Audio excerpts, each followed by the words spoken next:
Hello, everybody. This is Still Rose's podcast. This podcast was created for women by women to elevate women's voices. I hope everyone is doing really well and taking deep breaths and mindful moments. As you know, that's part of my goal here. 2026, I am refreshing and resetting and making sure I maintain my alignment with the universe and powers that be. On that note, something that really is a driving force for me and a driving factor beyond being in alignment is also really recognizing my purpose and fulfilling my purpose. What I do quite a bit is, you guys know, I gut check myself. So as I'm going through the motions of life, as I'm living my day-to-day life, I'm quite often checking in with myself. How are you feeling about things? Are you happy?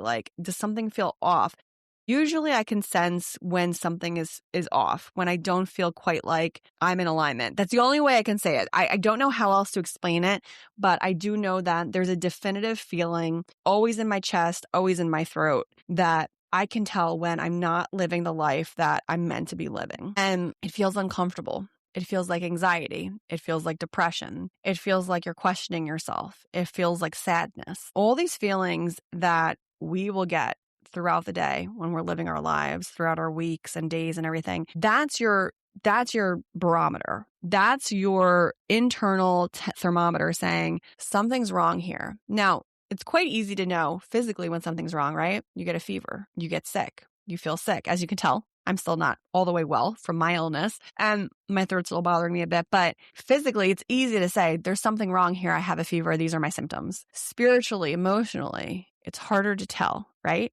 Because we can't really put our finger on it. The symptoms are varied. And if you're not listening and you're not paying attention, you're going to completely miss the symptoms. And then you will not know that you're spiritually unwell, that your soul is unwell and not being fed. And that's where the emotions come in with those temp checks. How am I feeling? Am I happy? When I put my head down on my pillow at night to go to sleep, is my mind racing 1,000,000 miles an hour? Am I thinking about everything in my day that I should have done that I didn't do? Am I stressed out about tomorrow? Am I stressed out about next week? These are all things that are symptomatic of a soul that is unsettled, a soul that is not feeling like they're in alignment with what they're meant to be doing. This is something I'm hyper aware of. My husband is hyper aware, but he doesn't realize the same reason for it, but he's very adept with understanding his emotions and his feelings. And when he feels off, he tells me. So it's important to be aware of that, because if you're feeling that way, if you're feeling massive amounts of anxiety, if you're feeling depressed, then it is a symptom that something isn't right in your life. And so that's when you take that step back to say, well, what's not quite right? What am I not quite happy with? Is it my marriage? Is it my relationship? Is it my job? Is it me? Is it something that I've done to attract the wrong people into my life? Because that is a thing. Now, there was a point in my life at about 26. Yes, 26. It was the year that I turned 26. I did a massive clean out of my life. And I just took a look at where things were. Year leading up to me turning 26. I distinctly remember I had a pivotal moment where I was leaving a nightclub or something, and I'm walking to my car by myself, and I had left my friends inside, and I was just like, is this it? Is this it? Because I had already started my career. I was working a really good job. So that was settled. And I was like, is this really the life that I want? I don't think this is what I want. And so I started to explore and turn to things to see if I could get into alignment with what I wanted. Now, at the time, I didn't know anything about alignment or meditation or anything like that. But I knew in that moment something needed to change. And then it did. And then a year later, I met my husband. And, as they say, the rest is history. But with going down memory lane, I want to point out there is potential to have people in your life that are currently people that you're very close with. It could be people that you consider your best friends. Are they serving your soul? Are they in alignment with you? Are they positive people in your life that are bringing positive things to you? Or are these people that will fight you when you try to make positive changes?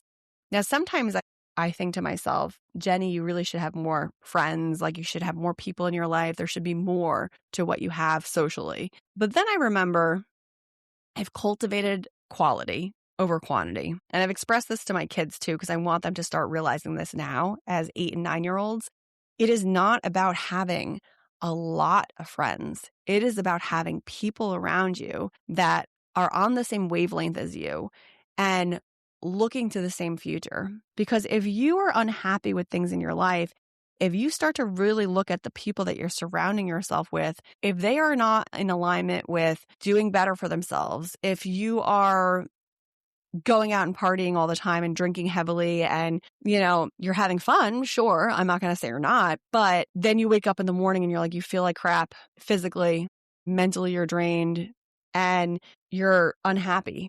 Perhaps you want to get married and have a family. Perhaps you want to have a better career. Perhaps you want to have, a home instead of renting. There are things that all tie together. These are all things that are tied together. If you're living a life, that is unrestricted and you're living this life where you're not paying attention to any of the details and you're doing nothing to better yourself, you're not going to get these things. You're not going to level up. Now, I'm not saying you need to own a home and you need to have a family, you need to have a husband or have a wife or whatever. I'm not saying any of that because actually I know people now that are not married and 100% happy. And I think back and, the only path I was told was get married and have kids, which is fine. That worked for me, but that doesn't work for everybody. The point is that you might have a life of your dreams that you want, but you're not acting as if. You're not getting yourself there. A huge part of that is development for yourself as an adult. Once we're done with school, what do you do for development? Social media is not development. That's a time suck. That's burning your brain. You're burning your brain. You're literally burning your brain and you're draining your soul with social media. Depending on what you're looking at, obviously, but for the most part, you're just burning your brain out. For development, what do you do to educate yourself? Are you reading books still? Do people still read? I hope so.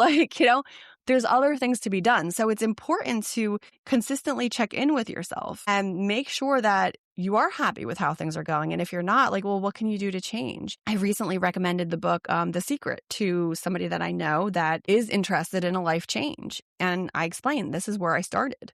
This is the book that set me down the path. Now, there's a lot of conflicting views about The Secret and how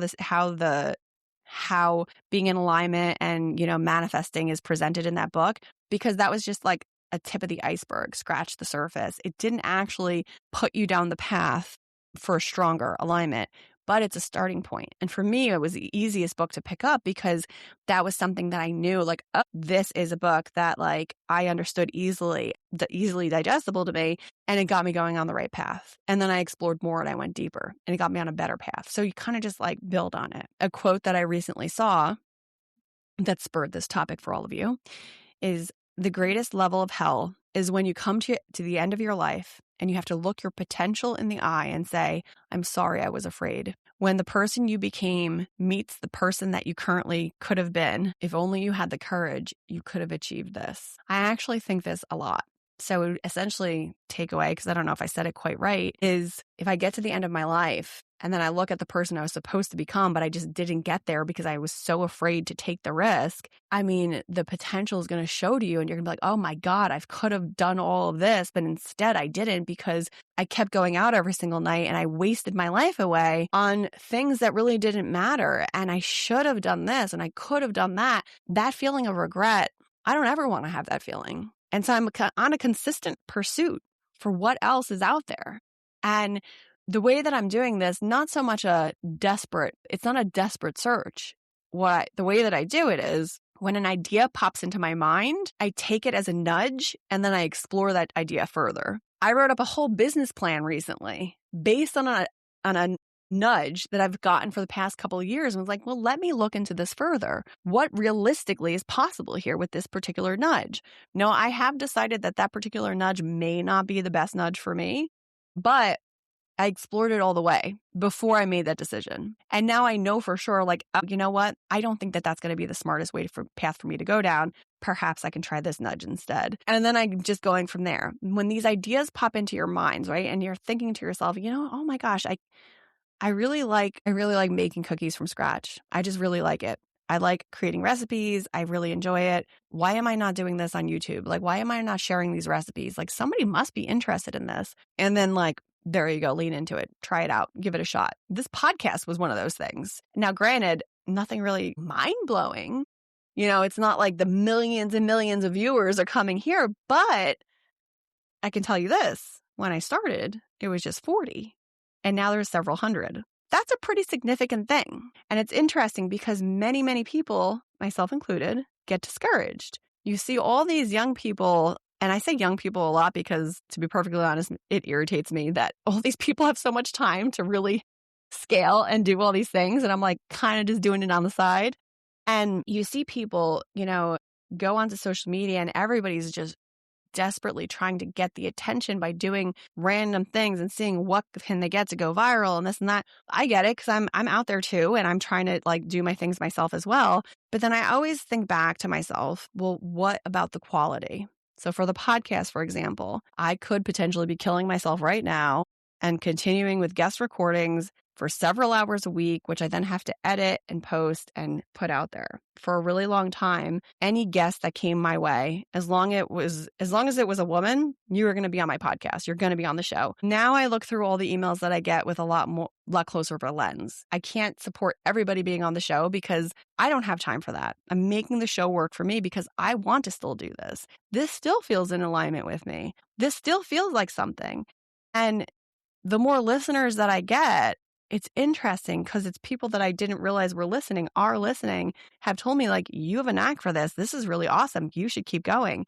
And it's the reinforcement that I need in those moments where I'm like, maybe I shouldn't go down this path anymore. And then that's the universe giving me the nudge. No, you're supposed to still do this. It's a roundabout way to say, if you're getting those little inklings, go for it, because you don't want to get all the way to the last parts of your life and look back and say, oh, I wish I had been able to do this. I wish I had actually leaned in here. Don't wish for what you could have done. Do it today. Start messy, and you'll figure it out along the way. I hope you enjoyed this episode. I hope you found it informative. Very grateful for all of you listening, and I will catch you on the next one. Take care.